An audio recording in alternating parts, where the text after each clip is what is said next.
Shalom everyone! We are on the way to Negev at ayan, makikita nyo yung araw. Ngayon ay may fog sa aming dinaraanan. So malapit na kami.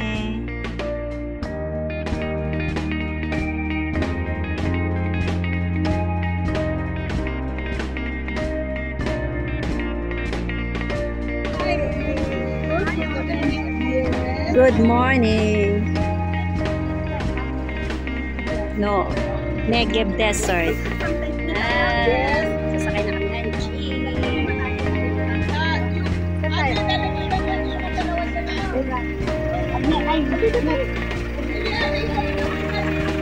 Oh, dito na tayo.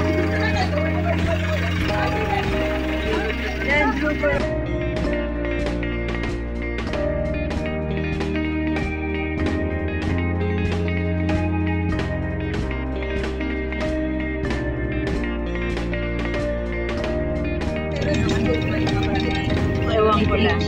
Ay, may trail show. Oo. Yan, first stop namin dito kasi mayroong explanation pa yung aming tour guide. Anong meron dito sa Negev Desert. Medyo maingay, kaya po voice over muna tayo dyan. Kanya-kanya kasi explain na. Sure actors will help make it clear, okay? Because it's important. You're all taking pictures, right? Yeah. And somebody say, where's that? Where was that? How was that? Why was that? And what I'm going to do now is explain so you can answer them instead of saying, I don't know. So we are in the South Judean Desert. Okay?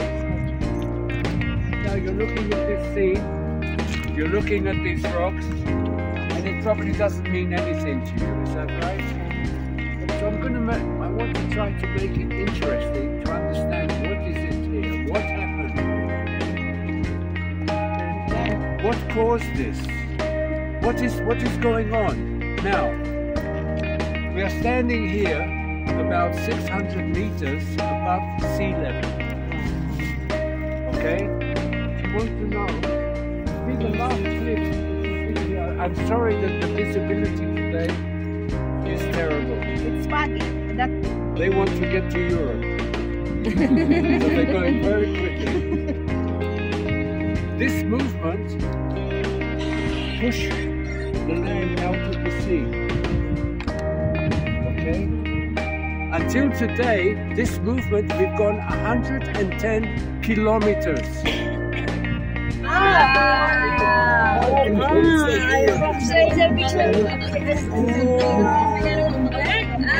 Hello, welcome to my vlog. Subscribe to my vlog. Lalaki. Yes. Siya yung aming organizer, si Manay. Hello everyone. Mga artista kayo sa YouTube, sa channel. G.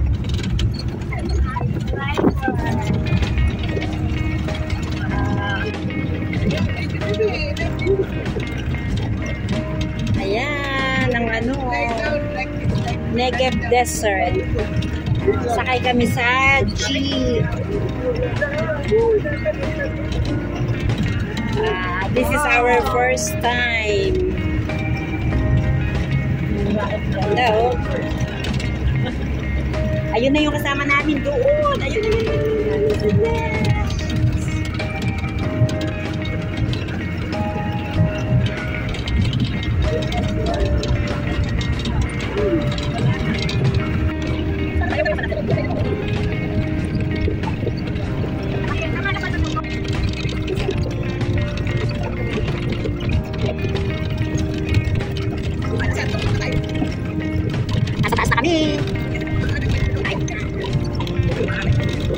Bago magtagulan, pasyalan na namin ang disyerto. Ayan o, palagi sa doon. O, diba?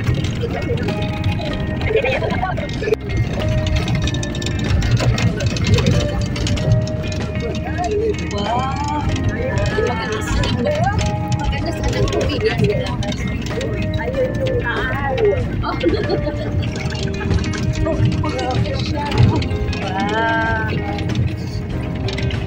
na yan.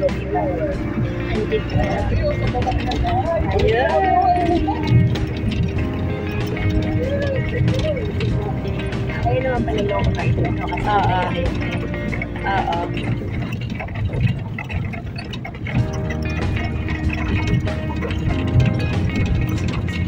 Ayun na yung aming mga kasama.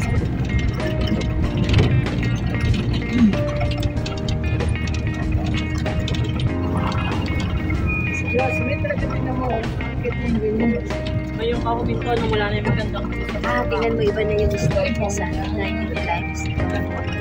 oh my kulay, aakit sa kanila. Oo. Goes up, goes down, baby. Ang sarap na experience namin dito sa desierto. Aming desierto. Para nasa, ayan. Wow.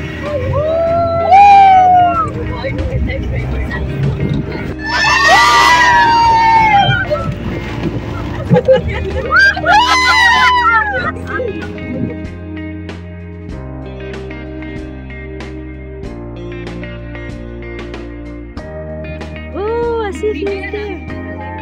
You want to give one?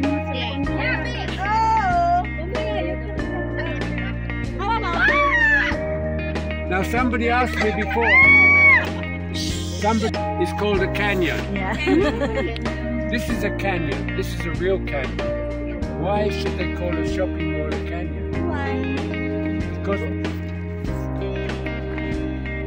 see here? It's a dead plant. It used to be alive. It grew here, and then it died. Now I'm going to put some water on it, okay? And we'll see what happens.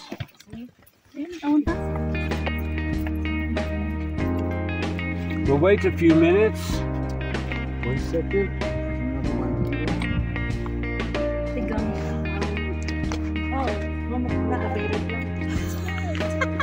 Oh, where my finger is? It's right here. Yeah, that's it. I'll put some on here. You put it there. Yeah.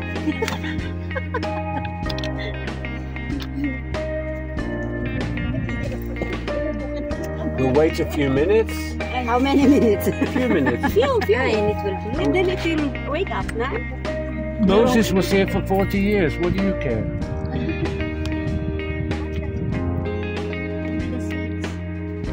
We'll wait and see what happens. Give it a few more minutes.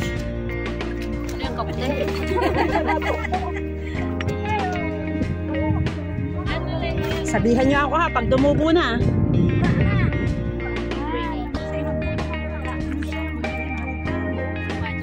That's not the same. But I think this tasted the water. You see this one? It's opening.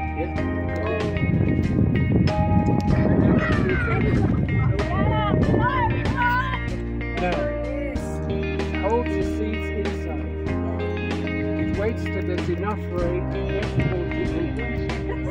And then since there's enough rain, it will release the seed. It doesn't come back to life. It will release the seed to the next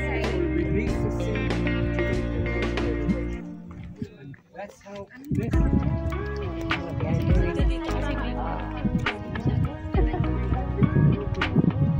Di pa tumutubo yung aming hinintay dun. Mag-green lang siya ng konti. Mag-green lang siya. Ayun, mag-green lang daw pala siya. Now you're welcome. 350,000 years old. Homo erectus, 4.5 million years old. What did we have to do every day to survive? Feed. Huh? Eat. How did we eat? Hunting and gathering. The men, we go hunting. The women with the children, gathering. You catch something, we bring it back, we eat, sleep, next day again. Every day. Even if we had 2 tons of meat, every day, every day, every day, every day, every day. What changed?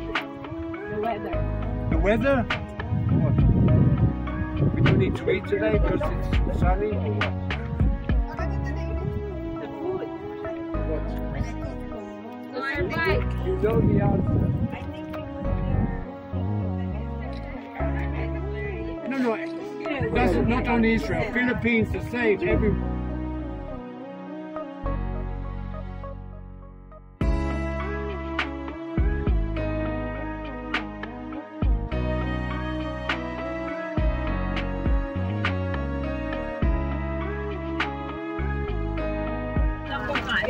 Ito yan, sabi ko. Ito, may malay sila. May malay. Alam nila, may tao. Ito ng tubig.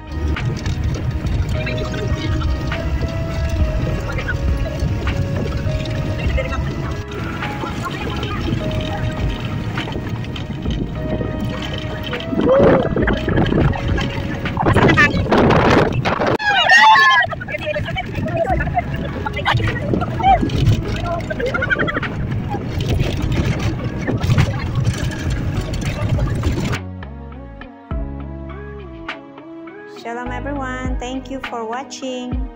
Please like, share, and subscribe my humble channel.